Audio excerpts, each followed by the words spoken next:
2006 driver ജോലിക്കായി സൗദിയിലെത്തിയ അബ്ദുൾ റഹീം സ്പോൺസറുടെ ഭിന്നശേഷിക്കാരനായ മകൻ മരിക്കാനിടയായ സംഭവത്തിലാണ് ജയിലിലായത്. മനഃപൂർവ്വമല്ലാത്ത കൈപ്പിഴയായിരുന്നു അപകട കാരണമെന്ന് വ്യക്തമായെങ്കിലും വധശിക്ഷയാണ് റഹീമിനെ തേടിയെത്തിയത്. 2012 കോടതി വധശിക്ഷ വിധിച്ചത്.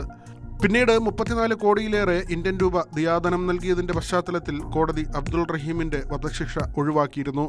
തുടർന്ന് റിയാദിലെ ക്രിമിനൽ കോടതി സൗദി പൊതുനിയമപ്രകാരം റഹീം തടവ് ശിക്ഷ പൂർത്തിയാക്കണമെന്നും വിധിച്ചു. ഈ തടവ് കാലാവധിയാണ് ഇപ്പോൾ പൂർത്തിയാകുന്നത്.